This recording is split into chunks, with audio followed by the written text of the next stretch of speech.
listeners. I'm your host, Camila Pintos Lopez, and this is Eternal Stories.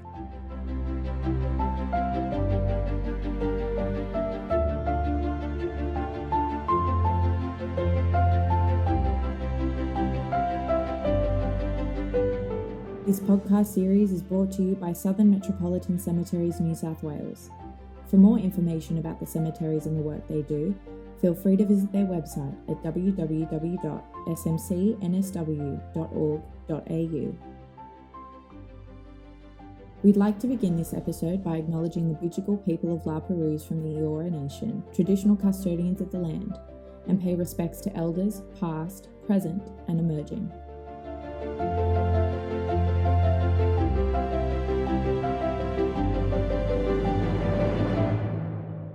I hope you've liked our 2 episodes so far on the establishment of the memorial parks that Southern Metropolitan Cemeteries manages. But with the 2 important history lessons out of the way for now, we're taking this podcast series in a slightly different direction.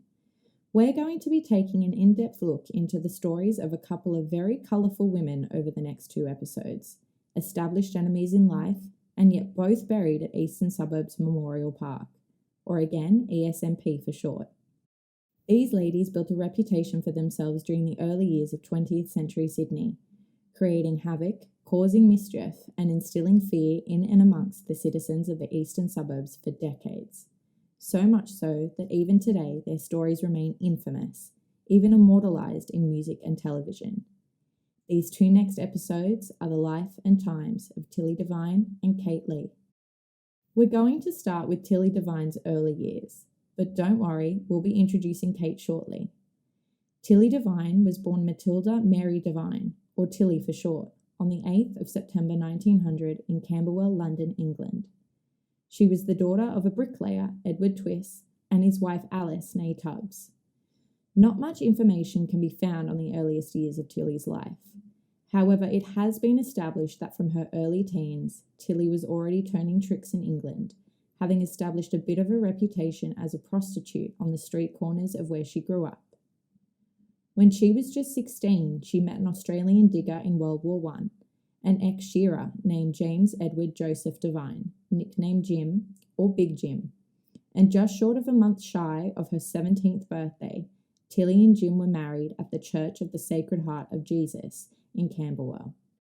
Within 2 years, Jim would make his return to his native land after being expatriated in 1919, and Tilly would soon follow her husband in the war bride ship Waimana, leaving behind an infant son to be raised by her parents and finally setting foot on Sydney soil on the 13th of January 1920. By 20 years of age, it already seems like Tilly had led quite an adventurous life, but as we'll soon discover, Tilly's adventurous streak was limitless and would get her into a lot of trouble over the years to come. Once settled in Sydney, it wasn't long before Jim and Tilly decided that earning an income would be easiest if Tilly took up prostitution again. This time, however, Tilly would have the added protection of her husband. Jim would work by obtaining hire cars and as Tilly's bodyguard, essentially her getaway man when her jobs would get a bit too hairy. This work choice did come at the cost of particular police attention very quickly, with Tilly racking up a significant amount of arrests within a short period of time. Within 18 months of her arrival in Australia, Tilly had already accrued 79 convictions on prostitution-related charges, including indecent language and offensive behaviour. None of these infractions led to any significant jail time for Tilly, but that would all change within a few years. I know I'm jumping the gun a little already though, so I think it's time we introduce the other half of this criminal duo, Miss Kate Leigh.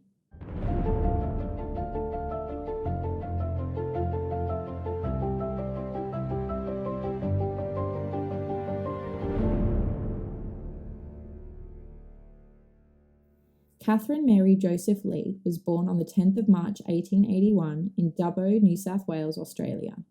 She was the daughter of a bootmaker, Timothy Bean, and his wife Charlotte Naismith, the 8th child born into the family.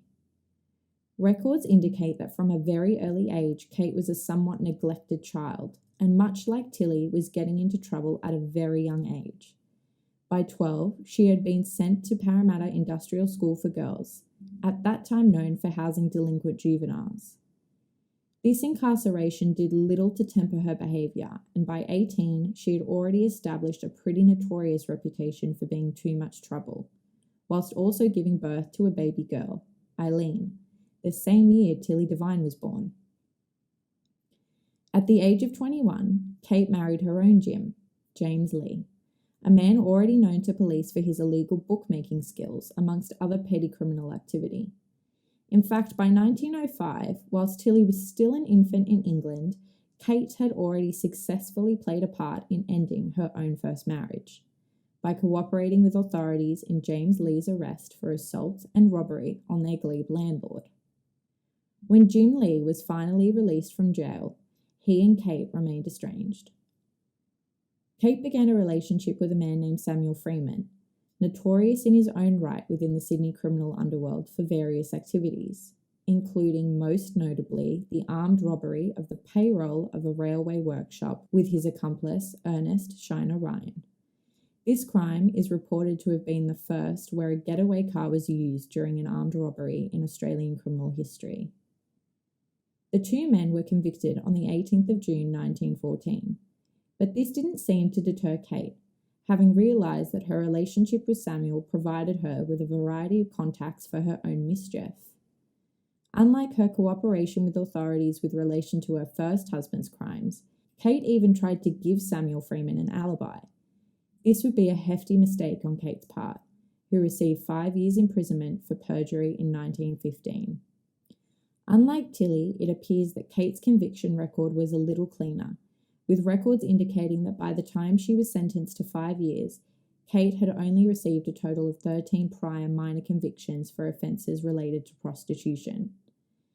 Kate would later go on to deny that she was ever a prostitute, but it was also noted by police that Kate would often provide alibis and sometimes even bail for various gangsters. Coincidentally, just a few months after Kate would be released from jail for her stint on perjury charges, Tilly Devine would be calling Australia home with her husband.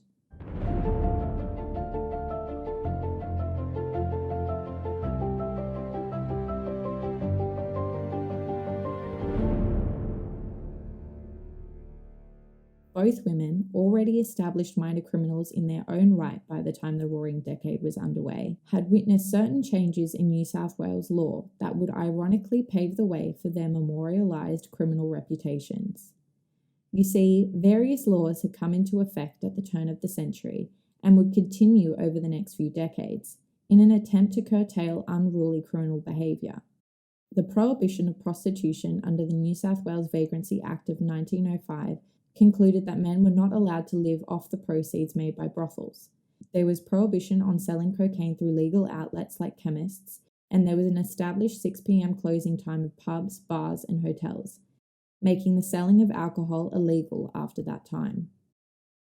But with the introduction of these laws came significant loopholes. Most notably, the ability for brothels to be run and operated by women had not specifically been outlawed. With demand for cocaine and alcohol still high, regardless of its sudden illegality or restricted purchasing time, the possibility for criminal enterprises opened up in the Sydney market, and both Tilly and Kate were more than happy to fill in some of the gaps. It wouldn't be long before their stronghold in gangland crime was more than well revered, and further still, before it overlapped with disastrously dangerous consequences. Tilly would eventually decide that her piece of the criminal trade pie would be to expand upon her already well-established trade. She and her husband Jim would open brothels across Sydney during the 1920s, with ownership and trade officially undertaken by Tilly as a means of technically avoiding criminal sanctions, given that she, a woman, had not been expressly banned in the prohibition on receiving the proceeds of brothel ownership. Kate, on the other hand, would take a bit of a broader slice and would be quicker to the punch than Tilly, beginning to build an empire in sly grog and the supply and distribution of cocaine from the moment she left jail in 1919. It was a lucrative business for Kate, especially during the early years, and one she was not keen on sharing. Interestingly, it is reported that Kate never partook in drinking or smoking, regardless of her choice in trade, or perhaps because of it. In 1922, she married again, this time to a man named Edward Joseph Barry, a well-known dealer. She established her headquarters out of her home in Surrey Hills and expanded her services to include a supply of a wider range of illicit substances, gambling, and prostitution. Her entrepreneurial skills earned her the moniker of Queen of the Underworld and gave her a particularly priceless advantage: loyalty amongst the majority of Sydney's male criminal cohort. Although in reality, Kate was no stranger to danger and more than capable of defending herself.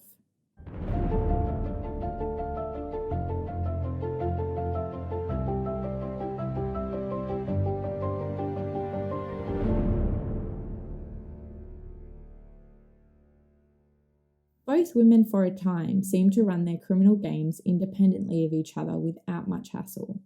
They knew of each other but had no real gripes. But it comes as no surprise that business competition over time, legal or criminal, can make enemies fast. It's not exactly clear what started the dangerous rift between Tilly and Kate. Some sources suggest that the first nail in the coffin between the two actually started over a dog. You see, it was a well-established fact in certain Sydney circles that Kate Leigh had fancied herself a bit of an experienced dog breeder, with pedigree dogs that she was happy to loan for a time to anyone. For a price, of course.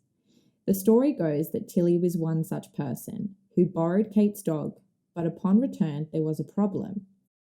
Kate insisted that the dog Tilly had given back to her was not the same one she had loaned out. A far less impressive breed had returned instead, essentially implying that Tilly had stolen Kate's pedigree pet. Tilly rebuked the claims Kate had made, stating that she would never borrow any of Kate's dogs in the first place, as they were inferior to the one she already had, especially for the asking price. Whichever version of events was to be believed largely came down to which woman you held alliances to. Regardless, the disparaging comments from both Tilly and Kate about the other left lasting negative impressions. Whether this story was the actual beginning of their feud is often still debated to this day, but the rumours that continued to circulate about the dogs lasted decades, even though, in reality, the two would come to do far worse to each other in the years to come. Around the same time, another law had been passed in an attempt to minimise the damage caused by a recent uptick in firearms-related offences. The law prohibiting the possession of unlicensed firearms, officially referred to as the Pistol Licensing Act of 1927, meant that anyone caught carrying a gun could immediately face significant jail time. Whilst this law technically didn't come into effect until the late 1920s, gangsters in the Sydney area had already taken a liking to using razors as an alternative weapon of choice. Easily concealable, quick to use, and leaving lasting damage to anyone caught at the pointy end of the blade. The combination of the increase in gang violence and the type of weapon used gave way for this period of time to be referred to as the Razor Gang Wars, with suburbs like Darlinghurst even nicknamed Razorhurst during this era. Whilst the official timeline for the Razor Gang Wars, and thus the most prominent years of Tilly and Kate's feud, were 1927 to 1931, it's already well established that events and trends occurred well before 1927 to get the wheels in motion for a very violent period of Sydney history. In fact, this trend in blades had already been well established when in 1925, Tilly ran into her first bout of real trouble with the law. In May of that year, Miss Devine was incarcerated for 2 years at Long Bay for maliciously wounding a man after one day she walked into a barber shop and slashed Sidney Cork's neck with her weapon of choice, a razor blade. While Kate had been given her lovely moniker of Queen of the Underworld, Tilly earned 2 of her own titles by the press: the worst woman in Sydney and the Queen of the Night.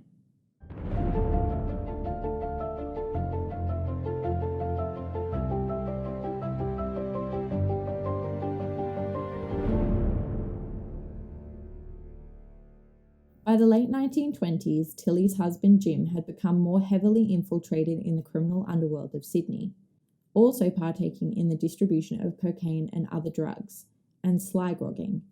It was a business decision that Kate caught wind of early and cemented the feud between the two women.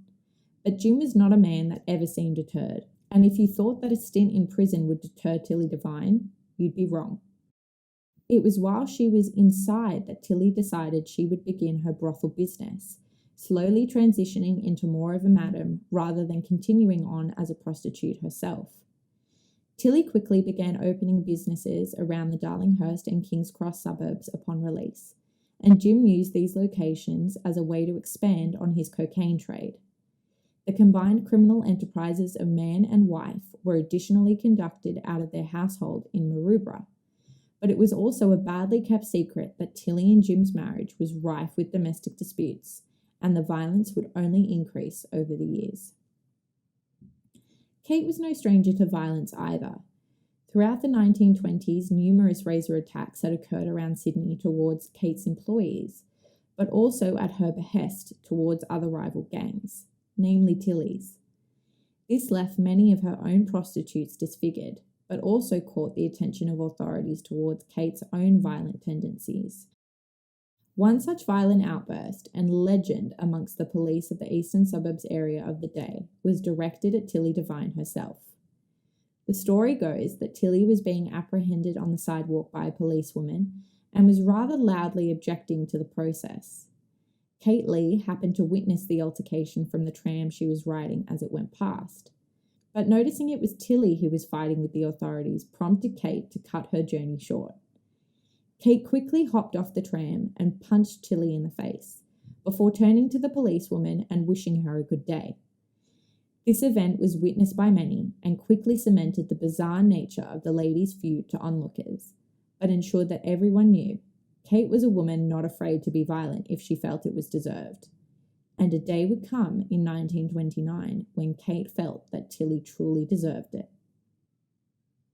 A few bouts of street violence between the Devine's gang and Kate and her accomplices had increased over the months leading up to the 17th of July 1929. But on this particular day, it appears that Kate wanted to end it, just not nicely. Two of the Devine's gang members, Frank Green and Sid McDonald, had been ambushed in Woolloomooloo by a group of Kate's men, namely led by Gregory Gaffney. Frank Green had been injured during the initial ambush and decided to retreat to the Devine's household in Maroubra. When Kate's gang of men followed, Jim Devine was ready for the next round. At midnight, it was reported that shots were fired, and Kate's leading man, Gregory Gaffney, was dead, shot by the one and only Jim Devine. Big Jim was charged with murder, but later acquitted, as he was considered to have been protecting his home. In fact, Jim wasn't the only one to get away with murder. In March of 1930, one fateful evening, Kate Leigh had her home broken into by a man often referred to as Snowy Prendergast, and a few other rival gangsters. Kate, well known for being adept with a rifle, wasted no time and mortally shot Snowy. The difference between Jim and Kate, though, was that Kate did one better. Kate was never even indicted for the killing of Mr. Prendergast, and it wouldn't be the only time she would knowingly get away with shooting someone. However, what would send Kate back to prison that same year was the possession of cocaine and consorting. She was sentenced to 2 years imprisonment, but was offered the option of paying a £250 fine instead of serving out her second year. This was probably, in hindsight, a bad deal to have made with Miss Leigh. It was on the 19th of December 1931, during what should have been her second year behind bars, that Kate again shot another man, Joseph McNamara. But like I mentioned earlier, she was never indicted for the shooting. Around that time, Tilly also went a step further in causing further tensions between her and Kate, by publicly referring to Kate as a white slaver and a dope pusher. It wouldn't be long before the law caught up with Tilly once again though. While she'd had less convictions than the previous decade, one such conviction for consorting with known prostitutes ended with her promising the judge that she would leave Australia for a year, on a voluntary absence back to England. And that's where I'll leave you for part 1. We hope you've enjoyed the first half of the life and times of Tilly Devine and Kate Leigh. Be sure to find out where the story goes with these two ladies in our next episode.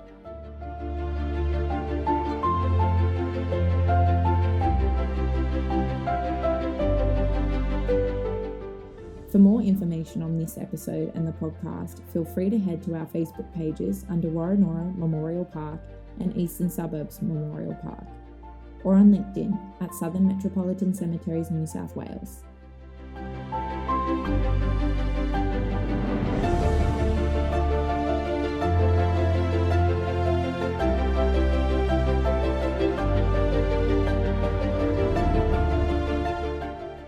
Our website is www.smcnsw.org.au.